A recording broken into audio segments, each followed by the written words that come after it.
Spotlight, please. Is this my mark? Two nuts were walking down the street. One was assaulted. Anyone? Anyone? Okay.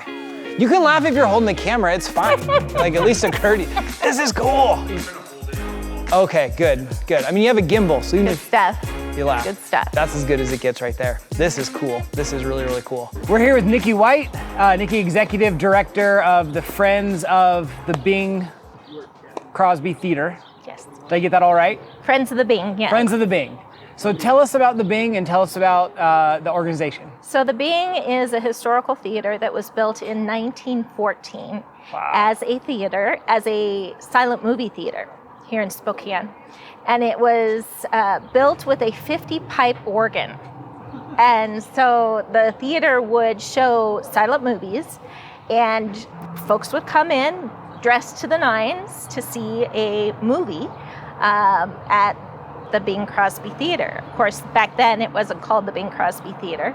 And today the theater has 750 seats, and it shows everything from films to plays, both filmed in New York and London, part of our National Theater Live program, and also local plays. The Christian Youth Theater makes the Bing Crosby Theater their home. Several times a year they bring in hundreds of kids who are there for 2 weeks of rehearsing and learning their plotting on the stage, and then they put on a fabulous production that the whole community comes out to support for 2 weekends, and it's just an amazing thing. Yeah, I've been to some shows there. It just has a feel that's just classic and nice and very cool. Intimate. Yes, it's very intimate, but it's classy. It's very classy. What's the future of the Bing? We hope that the Bing is going to be here for my children, for my grandchildren, to continue to come and see shows. We are going to have to figure out different seating. Mm-hmm. The seating is tired, it's old, it's very, very cramped. We envision a theater where we can have a bit of a stand-up section where folks can dance and enjoy a show on their feet. While other people can sit in theater seats up above in the balcony, and maybe even some round tables and dinner seating. So we grow with the community and the needs, but we need the community to come out and support and really to help us keep that dream alive. So if people wanted to support the Bing, what's something that they could do? So there's a couple of ways to support the Bing.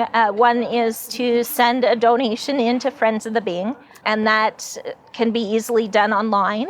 And it can be done at the Bing website and at the Friends of the Bing website. Another way is to come down to Osprey. Come down to Osprey, go through the drive-through, say, hey, I missed the Bing. And the great folks at Osprey are donating 10% of your bill back to the Friends of the Bing. So here's our beautiful green room where the biggest of the big stars hang out.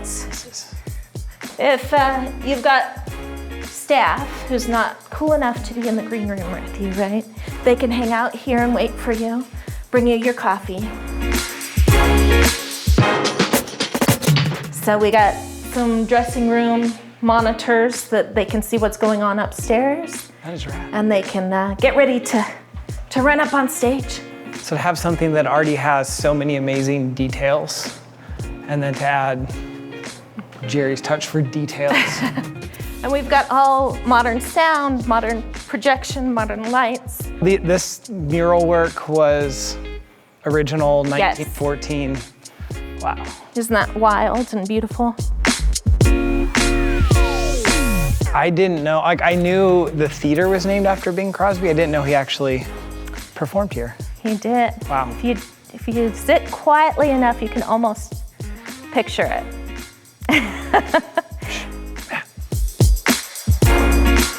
Once upon a time, during the silent movie times, this was the big old projector that would run the reel-to-reel.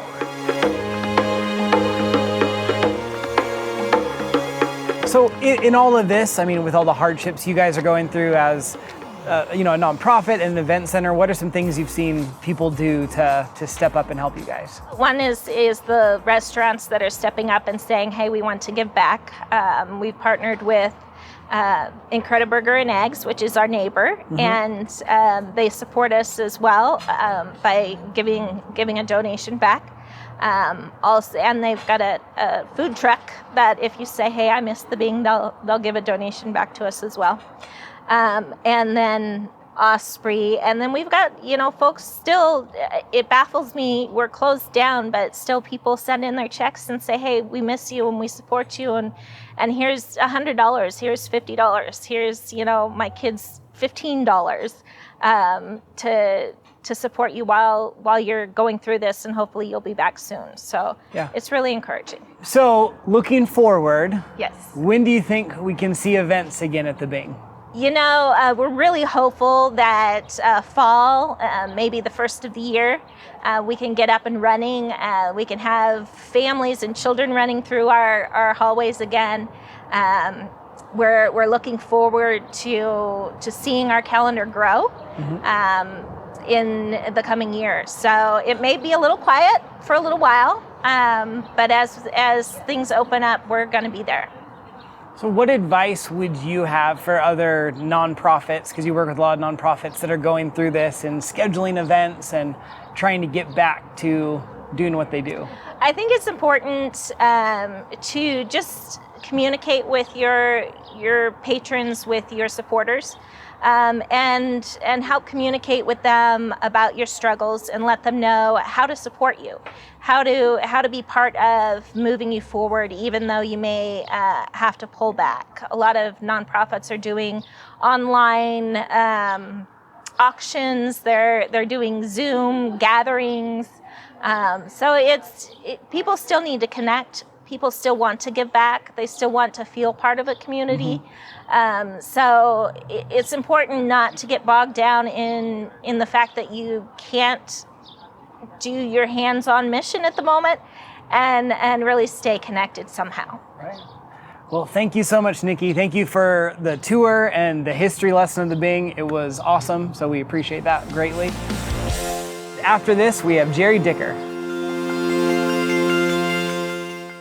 Check out Community Positive, a TV show dedicated to promoting positivity.